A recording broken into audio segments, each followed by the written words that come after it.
अभी हाल के समय में विदिशा में क्या-क्या चीज़ें उल्लेखनीय हैं जिसकी वजह से ये चर्चा में रह रहा है? ओके। चलिए आपसे मैं एक सवाल पूछता हूँ।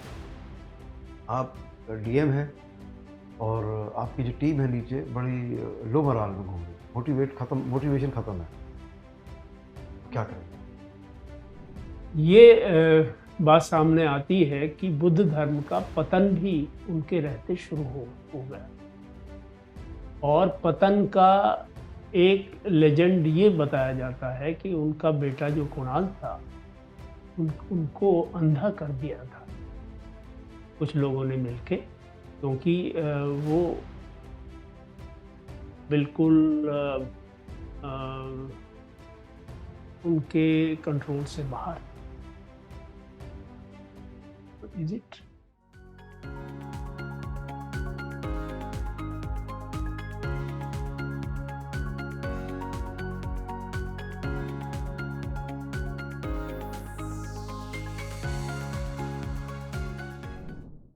May I come in, हाँ, sir? Please please come in, come in. Good morning, sir. Good morning, बैठिए प्राची, और बी कंफर्टेबल। अपनी कमर कुर्सी की बैक से लगा के बैठिए और अपने बारे में कुछ बताइए। हिंदी में होगा, इंग्लिश में होगा सर आपका? हिंदी में। हिंदी में ना, बताइए। सर मेरा नाम प्राची है। मैं मध्य प्रदेश के विदिशा जिले के जौद गांव से आती हूँ। मैंने अपनी जो स्कूलिंग है वो अपने गांव के ही गवर्नमेंट स्कूल से पूरी की है। उसके बाद से सर मैंने ग्रेजुएशन सुभद्रा शर्मा कॉलेज जो बरकतुल्लाह यूनिवर्सिटी से एसोसिएट है उससे पूरा किया है। सर मेरा वैकल्पिक विषय इतिहास है और सर मेरी रुचियाँ सर भजन सुनना और इवनिंग वॉक है। गुड। ये बरकतुल्लाह और यूनिवर्सिटी है? Yes sir. यूनिवर्सिटी का नाम कौन थे? सर मौलवी बरकतुल्लाह सर ये स्वतंत्रता सेनानी थे सर। भारत। वहाँ के? यस। भोपाल के, मध्य प्रदेश हाँ के? सर भोपाल। भोपाल के रहने वाले? जी सर। अच्छा। प्राची, आपका तो नाम ही प्राची है और आप विदिशा की हैं। Yes sir. तो विदिशा की जो प्राचीनता है और महत्ता है वो तो यस सर। काफ़ी विख्यात है। आप मुझे विदिशा के बारे में कुछ विशिष्ट इसके ऐतिहासिक महत्व के बारे में बताइए। विदिशा जो है सर इसका उल्लेख सबसे पहले सर रामायण में मिलता है। सर यहाँ वहाँ ऐसे शत्रुघ्न जी का स्थान बताया गया है उनके हुँ, हुँ। क्षेत्र का। फिर उसके बाद से सर विदिशा का उल्लेख महाकाव्यों में भी दिखाई देता है। जिसका बुद्ध इतिहास में उल्लेख है कि जो ऋषि गंधमार्दन थे, हुँ, हुँ। उन्होंने एक अप्सरा से विवाह किया था हुँ, जिनका हुँ। नाम विश्वा था। सर उसी के नाम पे इसका नाम विदिशा पड़ा सर। और सर फिर हम अगर मौर्य काल में देखें तो सर विदिशा एक मेजर ट्रेडिंग सेंटर था। हुँ, हुँ। और जो सम्राट अशोक हैं, हुँ। उनकी जो पत्नी है देवी, सर वो विदिशा की ही थी और इनका विवाह सर विदिशा में ही हुआ। और सर ये हेलियोडोरस जो स्तंभ है हुँ, हुँ। उसके लिए भी जाना जाता है। इसका जैन जो विश्वास है उससे संबंध भी कोई है? सर विदिशा में सर तीनों जो है रिलीजन उनका सर देखने को मिलता है, चाहे हुँ, हुँ। जैन और बुद्ध और सर हिंदू। ठीक है। अभी हाल के समय में विदिशा में क्या-क्या चीज़ें उल्लेखनीय हैं जिसकी वजह से ये चर्चा में रह रहा है? विदिशा सर जो चर्चा में है सर कुछ पॉजिटिव कारण के लिए भी और सर कुछ चैलेंजेस के लिए। चैलेंजेस क्या हैं? तो चैलेंजेस सर पहला जो है कि सर ग्राउंड लेवल जो है विदिशा का वो हुँ। गिर रहा है, उस वजह से न्यूज़ में है। ग्राउंड लेवल क्या हो रहा है? तो सॉरी सर ग्राउंड वाटर जो है वो गिर रहा है, उसकी वजह से न्यूज़ में हुँ, है। हुँ। और सर दूसरा जो हमारे यहाँ की जो एग्रीकल्चर फूड प्रोसेसिंग इंडस्ट्री है वो बेहतर नहीं कर पा रही है, उस वजह से सर न्यूज़ में है। ठीक है। आपने एक बड़ी रोचक सी चीज़ पे जो लेख लिखा है वो रिसिपिएंट ऑफ गाँव की बेटी स्कॉलरशिप, रिसेप्शन ऑफ देन माधवी मेधावी छात्र प्रोत्साहन योजना, district topper in MP board exam class 10th and essay competition on agriculture and innovation. तो एक तो एग्रीकल्चर में आपने जो विदिशा की जो समस्या बताई, दरअसल ये समस्या पूरे भारत की है। छत्तीसगढ़ से लेके पंजाब से लेके बहुत सारे इलाकों में जो जो भूगर्भीय जल है वो का स्तर है वो तेजी से नीचे जा रहा है। तो ये तेजी से नीचे जाने के पीछे जलवायु परिवर्तन कारक है या मानवीय गतिविधियां कारक हैं? सर इसके लिए दोनों कारक उत्तरदायी हैं, जलवायु परिवर्तन भी जलवायु और परिवर्तन कैसे कारक? तो जलवायु परिवर्तन इस तरीके से ज़िम्मेदार है कि सर जो जलवायु परिवर्तन के कारण है मौसम पैटर्न में बदलाव आया है सर। अभी कुछ हुँ, दिनों से विदिशा में जो हम लोग सर सोयाबीन बोते हैं, हुँ, हुँ। तो मौसम जो परिवर्तन के कारण सर ग्राउंड रिचार्ज नहीं हो रहा है एक तो, उस वजह से दिक्कत है। और सर मौसम में परिवर्तन की वजह से ग्राउंड वाटर रिचार्ज नहीं हो रहा है मतलब? सर जो वर्षा है उसमें अनियमितता आ रही है सर इस वजह से।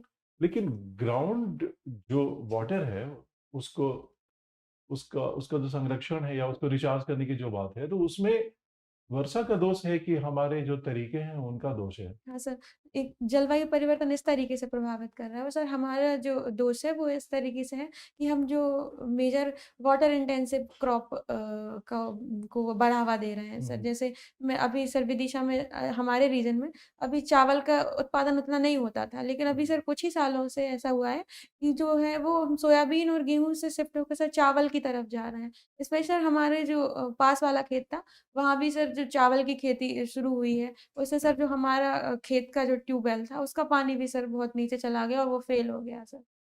ठीक है। तो एक चीज़ और है कि आप इतिहास की विद्यार्थी हैं, सर तो इतिहास लेखन में आपने देखा होगा कि अभी स्कूलों में कुछ इतिहास के नए तरह के पाठ्यक्रम लाए गए हैं। उन पाठ्यक्रमों में कुछ परिवर्तन भी किया गया है। तो इतिहास के विद्यार्थी होने और इतिहास लेखन की जो वैज्ञानिक विधि है, उससे आप परिचित हैं। तो इतिहास में तो परिवर्तन आता ही रहता है। इतिहास लेखन में ऐसा क्या परिवर्तन आ रहा है जिसकी वजह से ये काफ़ी चर्चा और कुछ हद तक ये विरोधों का भी कारण बन रहा है? Yes sir.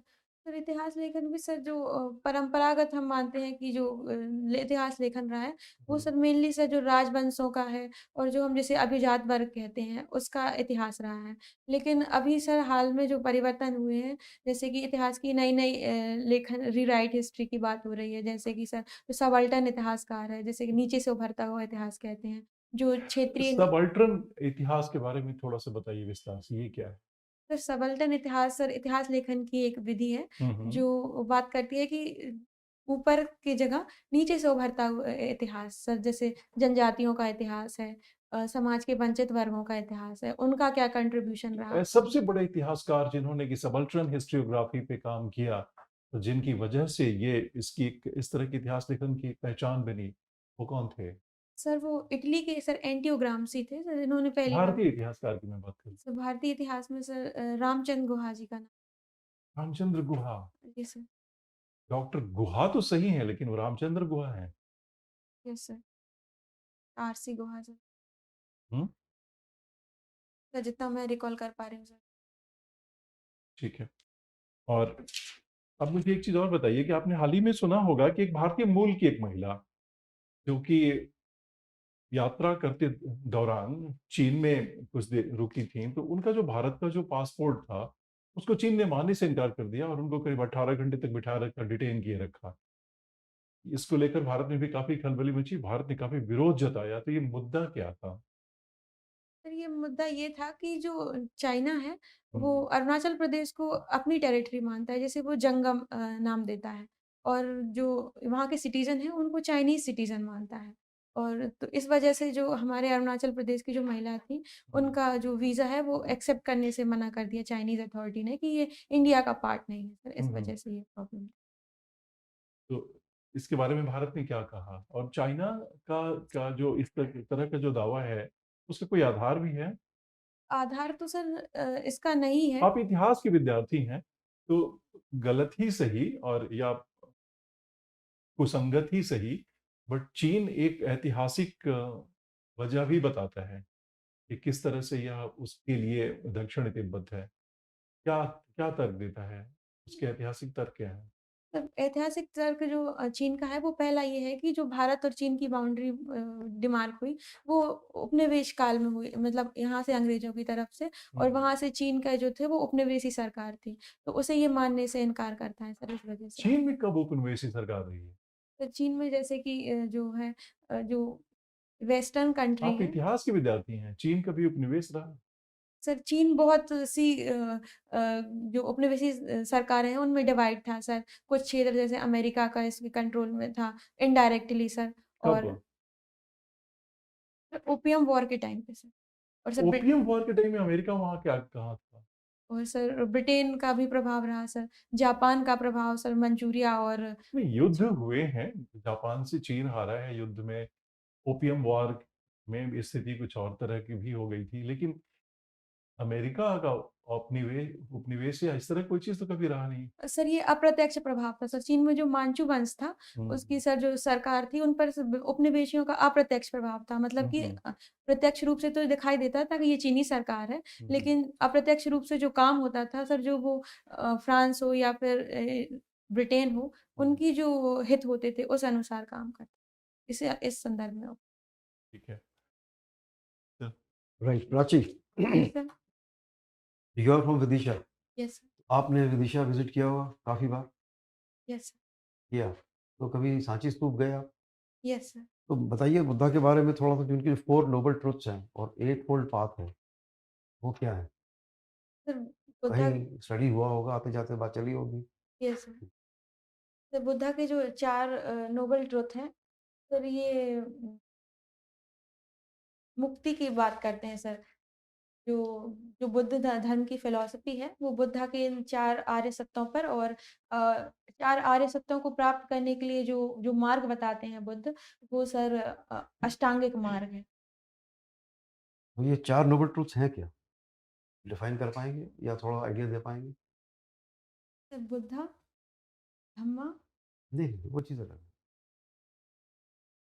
सर ये पहला है सर दुःख, दूसरा है सर दुःख का कारण और सर तीसरा है दुःख का निवारण और चौथा है हाँ, ठीक है आपका। अगर उन्होंने माना कि दुःख है, अगर दुःख है तो उसका फिर कारण है, और कारण है तो फिर उसका निवारण भी हो सकता है। Yes sir. And that is eight fold path and meditation. Okay, आगे चलते हैं। अभी एक सुप्रीम कोर्ट का फैसला आया है कि एक केस चल रहा है शाहीन मलिक का, जो 26 साल की महिला थी, 2009 में उनको एसिड इंजेस्ट कराया गया, यानी कि खिलाया गया, और इस प्रकार से उन्होंने फिर केस चलाया। वो क्या केस है? सर एग्ज़ैक्टली तो मुझे नहीं जानकारी इस बारे में, लेकिन सर हाँ, मैंने ये इस केस के बारे में पढ़ा था कि जो है उन्हें जस्टिस नहीं मिल पाया है सर अभी तक।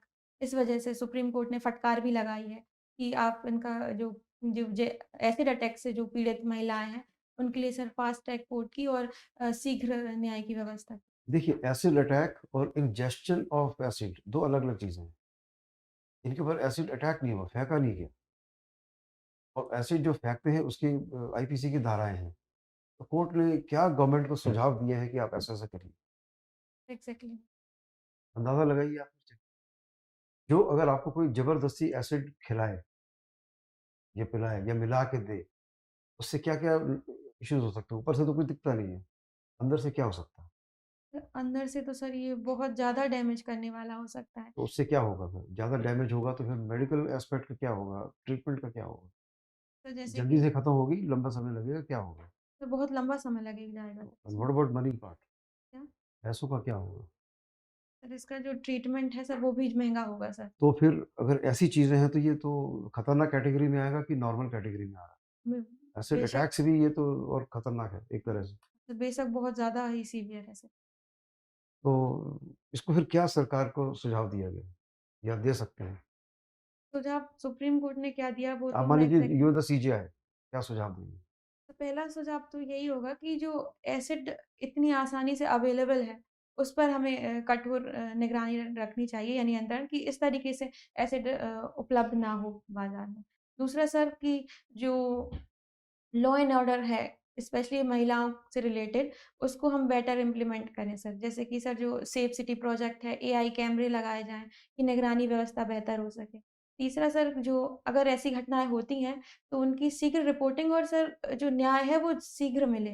तो चौथा हम व्यवस्था कर सकते हैं कि जो ऐसी घटनाओं में जैसे कि जो मनी मॉनेटरी एस्पेक्ट है, तो जो पीड़ित है उसकी उपचार की व्यवस्था सर बेहतर तरीके से किया जाए।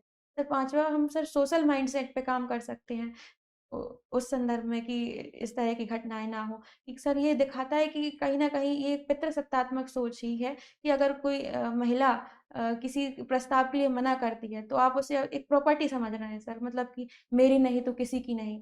तो ये मानसिकता बदलने की ज़रूरत है सर। और सर छठवां हम कर सकते हैं कि जिनके साथ ये घटनाएँ हुई हुई हैं, उन्हें फिर से सोसाइटी में इंटीग्रेट किया जाए, जैसे कि उन्हें कलंक के रूप में देखा जाता है।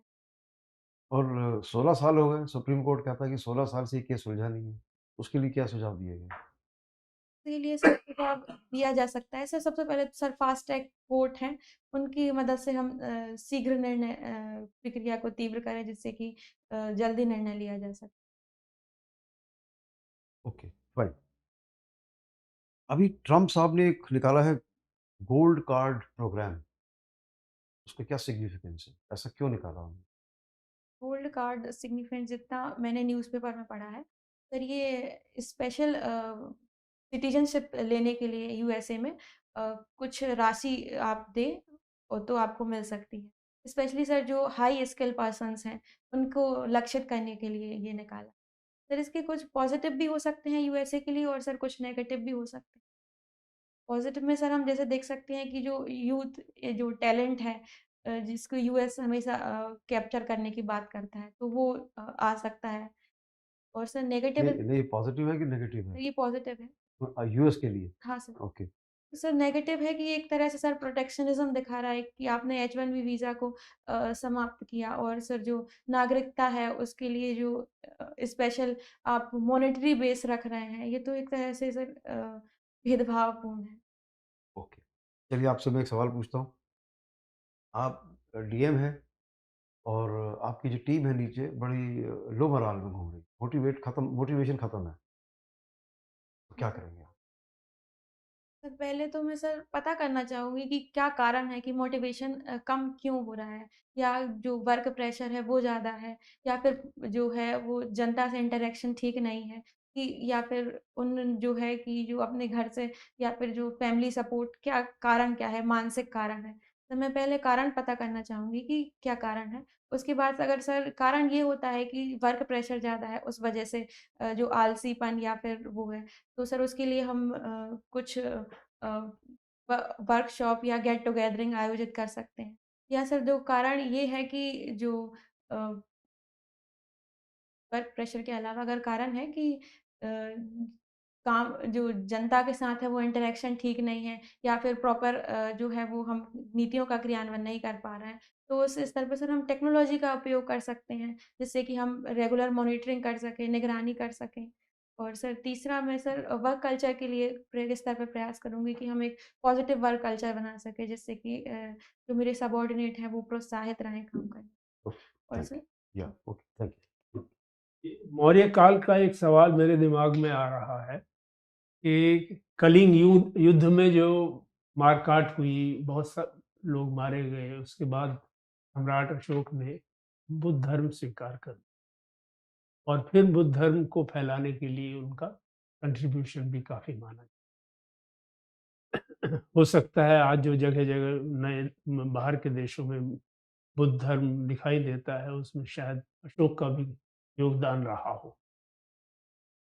सवाल मेरा ये है कि उसी समय के कुछ साहित्य में ये बात सामने आती है कि बुद्ध धर्म का पतन भी उनके रहते शुरू हो गया और पतन का एक लेजेंड ये बताया जाता है कि उनका बेटा जो कुणाल था उनको अंधा कर दिया था कुछ लोगों ने मिलके, क्योंकि वो बिल्कुल अ,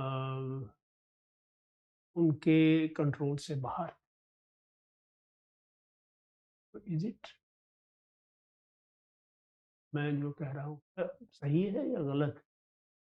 सर जो कुणाल को अंधा करने की प्रसंग आता है, हम्म, वो इस संदर्भ में आता है कि कुणाल को जो अशोक की कोई पत्नी थी, उनकी तरफ से सर जो है वो प्रेम प्रस्ताव मिला हुआ था और कुणाल के मना करने पर उनकी जो अशोक की जो पत्नी थी, उन्होंने इसको खुद स्वयं के अपमान के रूप में लिया और अशोक को कुणाल के खिलाफ भड़काकर वो उन्हें तो एक लेजेंड है। दूसरा लेजेंड ये है कि उनको बॉर्डर पे भेजा गया था, शायद तक्षशिला में या कहाँ, और वहाँ पे जो बुद्ध एस्टैब्लिशमेंट था, उन्होंने उसको अंधा मतलब सवाल पूछने का मेरा मतलब ये है कि क्या पतन उस समय से शुरू हो गया था बुद्ध धर्म का? सर बुद्ध धर्म के अगर हम पतन की बात करें तो सर ये हमें मौर्योत्तर पीरियड के बाद गुप्ता पीरियड्स के से दिखाई देता है मेनली, और प्री मिडाइवल टाइम तक ये बहुत ज़्यादा दिखाई देता है। और सर इसके लिए जो कारण ज़िम्मेदार माने जाते हैं, वो पहला कारण तो सर बुद्ध धर्म की जो आंतरिक स्थिति है उसको माना जाता है कि जिस तरह से जो बुद्ध का मेन संदेश था, उसकी जगह सर जिस तरह से जो अनुयायी बढ़े, जो नए-नए विचार आए बुद्धिज़्म में, उनकी वजह से सर मत डाइवर्जन हुआ। जैसे? जैसे सर कि कुषाण काल में जो है वो महायान और हीनयान में बँट गए बुद्ध धर्म के लोग। और सर जो मठों में जो था, जो दान बहुत ज़्यादा मिलने लगा, जिससे सर ये धन के केंद्र बनते गए। ज़्यादातर हम जो बुद्ध सेंटर देखते हैं, वो हुँ। ट्रेडिंग रूट पे स्थापित थे, जहाँ से अ, जो धनवान भूमिपति थे, उनसे आज दान बुद्ध मिला। धर्म की क्या स्थिति है भारत? सर आज बुद्ध धर्म की स्थिति सर एक माइनॉरिटी रिलीजन के रूप में हम कह सकते हैं कि हुँ। कुछ ही लोग बुद्ध धर्म के हमारे। इसका स्टेटस क्या है? माइनॉरिटी मतलब ये हुआ कि बहुत कम लोग बुद्ध हैं। स्टेटस कहाँ माना जाता अभी सर जो फ्लोरिश कर रहा है है जहाँ इंडिया पे, में? सर ये मेनली सर हिमाचल प्रदेश धर्मशाला जो रीजन है, वहाँ पे बुद्धिज़्म अभी सर फ्लोरिश कर रहा है। और दूसरा सर राजस्थान का जो माउंट आबू रीजन है, वहाँ भी बुद्धिज़्म का प्रभाव है सर। हुँ। अच्छा ये बताइए चाइनीज़ इकोनॉमी में क्या-क्या चीज़ हो रही है कि उनकी ग्रोथ रेट नीचे आने की स्थिति पैदा हो गई है? और कुछ लोग कह रहे हैं कि आंतरिक समस्याएँ हैं। Yes sir. चाइनीज़ इकोनॉमी में सर प्रॉब्लम कोविड-19 के बाद से ही देखी जा रही है। जिस तरह से कोविड फैला चाइना में, उसके बाद से चाइना प्लस वन जो पॉलिसी अपनाई मल्टीनेशनल कंपनी ने इन्वेस्टमेंट बाहर ले जाने के, उस संदर्भ में देखी जा रही है। तो दूसरा जो कारण है वो चाइना का रियल स्टेट सेक्टर है, उसमें सर बहुत गिरावट आई एकदम से। उस वजह से चाइनीज़ का वो क्यों आई गिरावट? स्टेट सेक्टर तो मतलब ग्रेजुअली चलता है, मकान बनते हैं, अलॉट किए जाते हैं, पैसा लेते हैं लोग। सर गिरावट क्यों आ गई? सर इसके लिए जो इकोनॉमिस्ट जो कारण सुझा रहे हैं वो ओवरहीटिंग का कारण बता रहे हैं कि कि जो इतना मतलब डिमांड नहीं थी, उससे ज़्यादा सर जो घर बनाए गए और उसके बाद सर उनकी खरीद नहीं हुई। जैसे कि जो बिल्डर्स हैं उन्होंने पैसा लेके। एवरग्रांड का नाम आता है क्या इसी सिलसिले में? चलिए छोड़िए उसको। दूसरा ये है कि चाइना ने बहुत भारी ग्रांट्स दी उन लोगों को जिनके पास कोई काम नहीं। क्या ये बात सही है? अपने ही लोगों को बड़ी भारी ग्रांट्स दी। चाइनीज़ लोगों को। हाँ, चलिए छोड़िए। चाइना की जो अफ्रीकन पॉलिसी है उसके बारे में आप क्या बताएँगे? चाइना की जो अफ्रीकन पॉलिसी है वो अ, मैक्सिमम एक्सप्लॉइटेशन हुँ, और डेट ट्रैप पर आधारित है। अच्छा। डेट ट्रैप जब आप कहते हैं, तो कोई उदाहरण देंगी? सर उदाहरण मेनली सर मुझे कंट्री याद नहीं आ रही है, लेकिन अभी चाइना ने जो पैसा उधार दिया होता है, शायद बोत्सवाना है या कांगो है। हुँ, सर वहाँ पे जो वो कंट्री उनका उधार नहीं चुका पाई, तो वहाँ कोबाल्ट माइनिंग की जो है वो एकाधिकार कर लिया चाइना ने।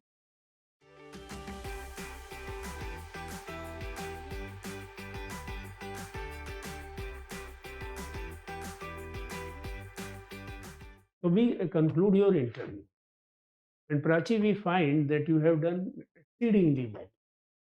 Your knowledge is मतलब आपका जो ज्ञान और ये करंट अफेयर्स है ये काफ़ी विस्तृत है और आपका नरेशन भी। तो अब हम कुछ सुझाव आपको देंगे।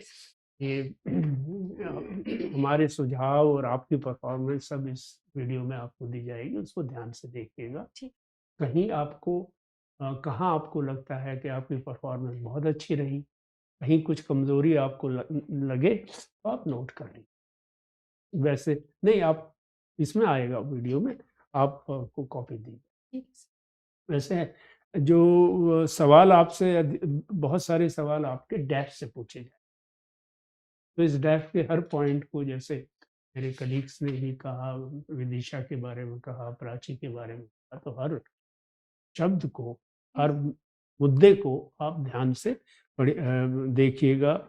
और एग्रीकल्चर और इनोवेशन, इस पे आपने बड़े अच्छे पॉइंट्स बताए हैं, मगर कुछ और इस पे काम करने की ज़रूरत ठीक है, है सर। क्योंकि आपने एक ऐसे लिखा स्पेसिफिकली था। मेंशन किया है ना हाँ, इस चीज़ ऐसे को। भी लिखा था आपने यस इस सर। पर। और कहते हैं कि चौहान साहब के मुख्यमंत्रित्व काल में, मुख्यमंत्रित्व में उन्होंने उनके ज़माने में एक तो area under agriculture, area under irrigation 4 गुना बढ़ गया। देख लीजिएगा ये आंकड़े। और उन्होंने नई-नई फसलें इंट्रोड्यूस की, जिससे किसानों की आमदनी बढ़ी।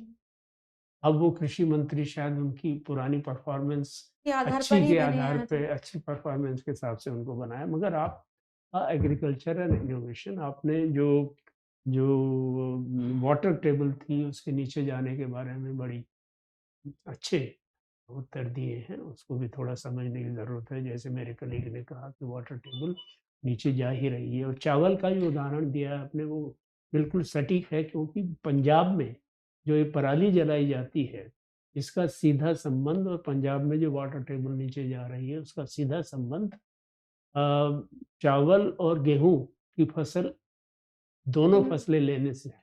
हाँ सर, और अभी ये सर मैंने अभी देखा है हमारा बढ़ रहा है सर, ये एमपी में अभी-अभी बढ़ा है हमारे यहाँ पे भी। बहुत से लोग चावल उपजा रहे हैं, पहले ये नहीं होता था। पहले नहीं होता था। और पंजाब में भी अ, देखना कब से ये ट्रेंड शुरू हुआ है।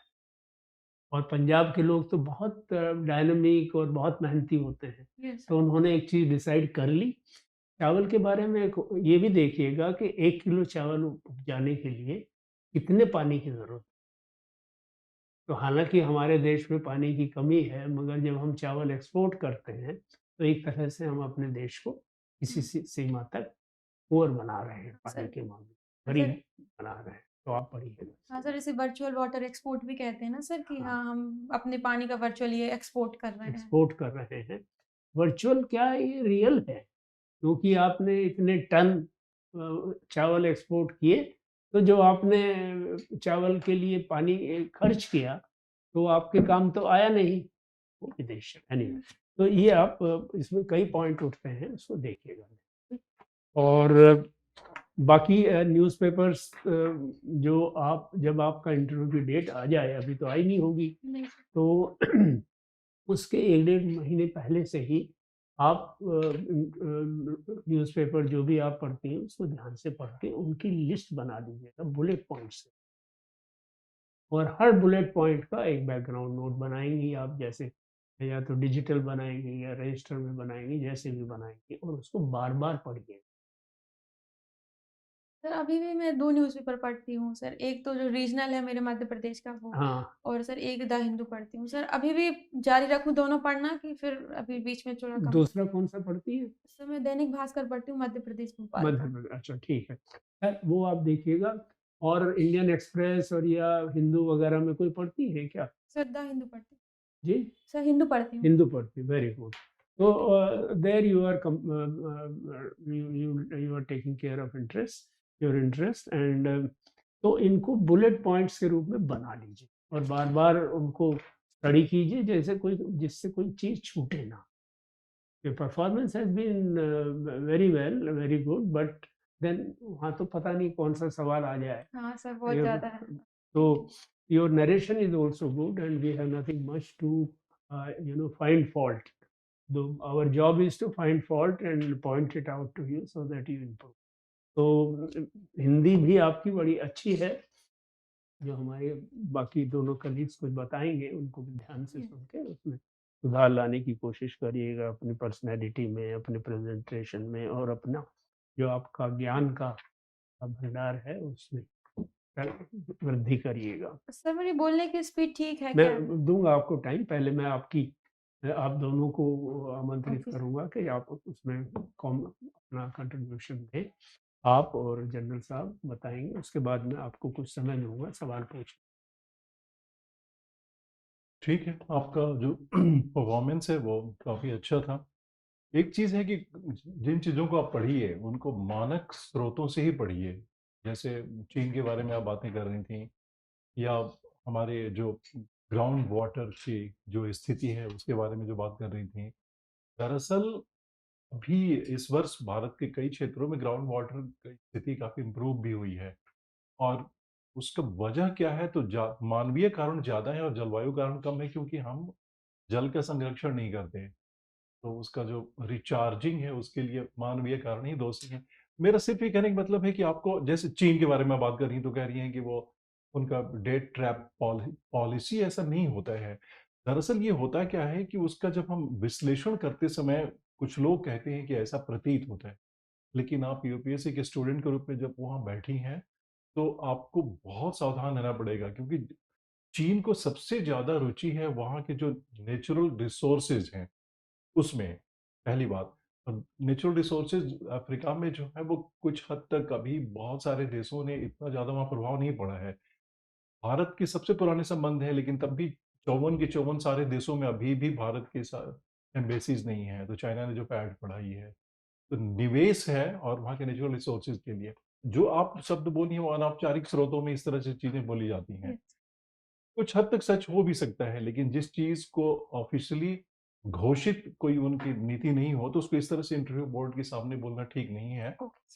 क्योंकि कल को आप डिप्लोमैटिक और भी संतुलित तरीके से कभी बातें रखनी होती हैं, तो उस व्यक्तित्व का भी यहाँ पर पहचान हो जाती है। चीन के बारे में जो आपने एक और बात कही थी, उपनिवेश तो नहीं बना, लेकिन प्रभाव रहा है।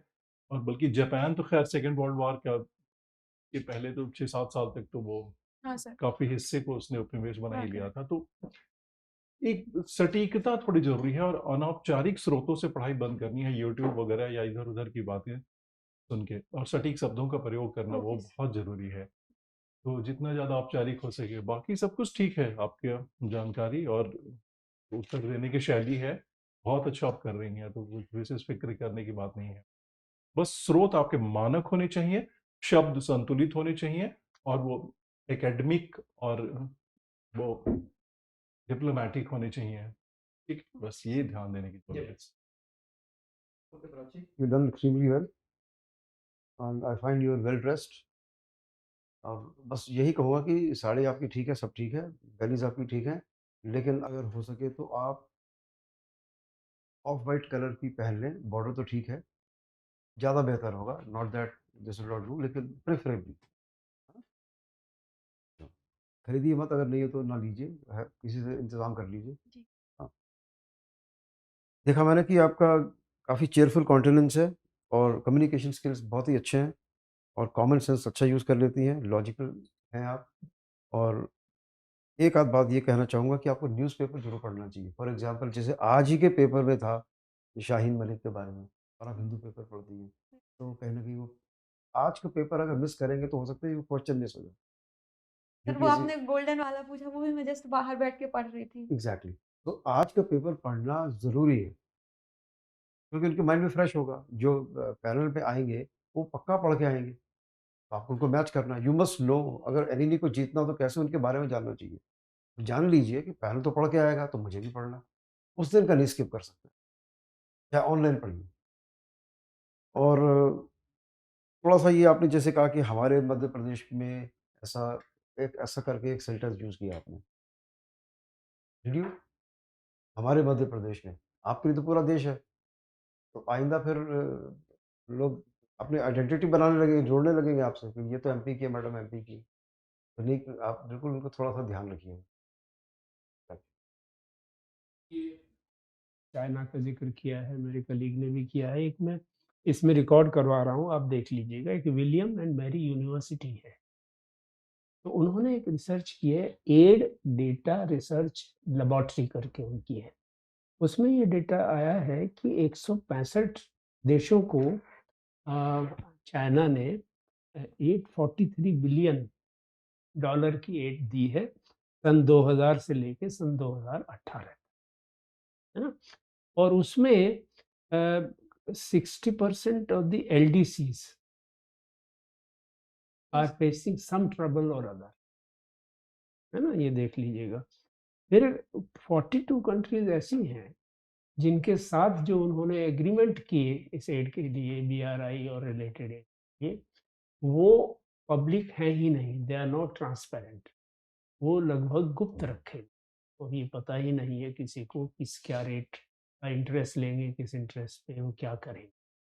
और आपका बहुत पड़ोस में हम्बन टोटा पोर्ट का जो है वो case, that is case in mind. क्या हुआ, कैसे हुआ, ये देखने की बात है। और कोलंबो पोर्ट के बारे में भी चाइना कोशिश कर रहा था कि उनका जो डेवलपमेंट प्लान है उसको मौका मिले। उसमें शायद मौका मिला भी था राजापक्षा के टाइम। अब मैं स्थिति भूल रहा हूँ क्या है।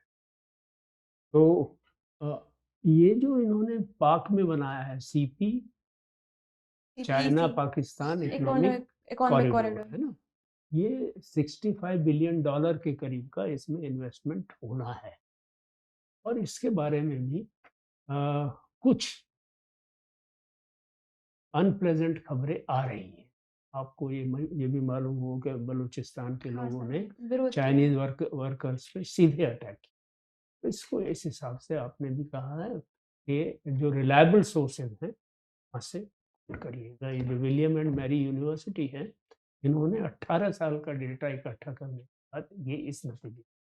ओके। चलिए, आप कुछ पूछना चाहती हैं? सर, मेरी आवाज़ मतलब कि मैं तेज़ बोलती हूँ, जल्दी बोलती हूँ। जनरल साहब? नहीं, ठीक है, समझ में आता है, ऑडिबल है, समझ में ऐसा कुछ नहीं कि ना आ रहा। तो अपनी स्टाइल को भी चेंज ना करिए इतनी जल्दी बोली तो दिक्कत आ जाएगी वहाँ पे। नहीं, ठीक है, आवाज़ बिल्कुल ठीक है आपकी। जो पिच मॉड्यूलेशन है, टोन है, मॉड्यूलेशन ठीक है, सब स्पीड ठीक है, मॉड्यूलेशन है, सब कुछ लगभग बिल्कुल सही है। आपका जो पूरा नॉन वर्बल कम्युनिकेशन है, उसमें करीब-करीब सब चीज़ ठीक है। फिंगर्स थोड़ा-सा कभी-कभी फिडल करते हुए दिखा, और आपने जैकेट पे जो ब्रांड जो कोट का है उसको हटा लीजिएगा, क्योंकि वो आमतौर पे हम नहीं पहनते हैं, ब्रांड लोगो या कोई चीज़। बाकी सब ठीक है उसके लिए कोई सर, मैंने आपको लोगों को इंटरप्ट तो नहीं किया बीच में? नहीं। नहीं, you were very, very cordial and very, very disciplined. आपको किसी ने भ्रम में डाल दिया कि आप तेज बोल रही हैं या आपकी बात ठीक नहीं चल रही है कम्युनिकेशन के हाँ हिसाब सर, से। मैंने कुछ पिछले मॉक्स दिए तो उन्होंने बोला कि आप इंटरप्ट करती हैं बीच में आप। नहीं, आपकी बात भी ठीक है, कोई इंटरप्शन भी नहीं है। फिलहाल आप कॉन्शियस हैं इस चीज़ के लिए तो ठीक। Okay, all the best. Thank You you should sir. make it. We have all our good wishes for you. Thank you sir. You thank you should sir. make it. Thank you. Okay, all the best.